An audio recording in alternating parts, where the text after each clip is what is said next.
बॉलिवूड अभिनेता विकी कौशल आणि रश्मिका मंदाना यांचा आगामी छावा चित्रपट येत्या 14 फेब्रुवारीला प्रेक्षकांच्या भेटीला येणार आहे। छावा चित्रपटाच्या घोषणेपासूनच शिवप्रेमींमध्ये या चित्रपटाबाबत मोठी उत्सुकता पाहायला मिळाली आहे। सध्या दिग्दर्शक लक्ष्मण उतेकर, विकी कौशल आणि रश्मिका मंदाना चित्रपटाच्या प्रमोशनमध्ये व्यस्त आहेत। अशातच एका मुलाखतीत बोलताना विकी आणि लक्ष्मण उतेकरांनी छावाच्या शूटिंग दरम्यानचे अनुभव थरारक, अंगावर शहारे आणणारे किस्से सांगितलेत।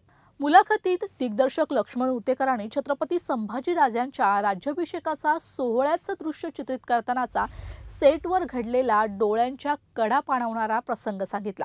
लक्ष्मण उतेकर सांगतात की आम्ही रायगडाचा सेट फिल्म सिटीला हेलिपॅडवर तयार केला होता। यासाठी आमचे प्रोडक्शन डिझायनर प्रत्यक्षात रायगडावर गेलेले आणि रिसर्च करून अगदी हुबेहूब तसा सेट त्यांनी तयार केला होता। त्या काळात महाराजांचा दरबार जसा असेल अगदी जसाच्या तसा तो दरबार त्यांनी साकारला होता। त्यावेळी छत्रपती संभाजीराजांचा राज्याभिषेकाचा सीन शूट करायचा होता। त्या शूटच्या वेळी सेटवर 700 ते 800 लोक उपस्थित होते आणि राजे सिंहासनावर जाऊन बसतात असा सीन आम्ही शूट करू लागलो। आम्ही सेटवर कोणताच शॉट 2 ते 3 टेकच्या पुढे घेतला नव्हता। विकी आणि माझ्यात याबाबत खूपच चांगलं इक्वेशन आहे, त्यामुळे अनेकदा आम्ही डोळ्यांनीच बोलतो, पण त्या सीनसाठी आम्हाला 15 टेक घ्यावे लागले। सिंहासनाला पाहून ज्या मार्कवर उभं राहायचं होतं तिथे उभं राहून विकीच्या डोळ्यातून घळाघळा पाणी वाहत होतं। पुढे लक्ष्मण उतेकर असं म्हणतात की राजा हा राजा असतो, तो प्रजेसमोर रडू शकत नाही। म्हणून मी विकीला सारखं सांगत होतो मला डोळ्यात पाणी नकोय। शेवटी विकी माझ्याजवळ आला आणि त्यानं मला कडकडून मिठी मारली। तो माझ्या गळा पडून अगदी ढसाढसा रडला।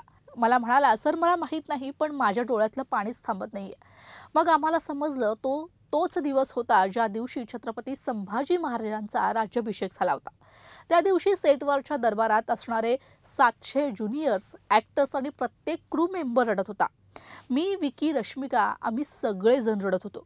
संपूर्ण चित्रपटाच्या शूटिंग दरम्यान तो क्षण सर्वाधिक भावुक करणारा होता। हा व्हिडिओ तुम्हाला आवडला असेल तर कमेंट करून नक्की सांगा। त्यासाठी लोकशाही फ्रेंडलीला लाईक, शेअर आणि सबस्क्राईब करा।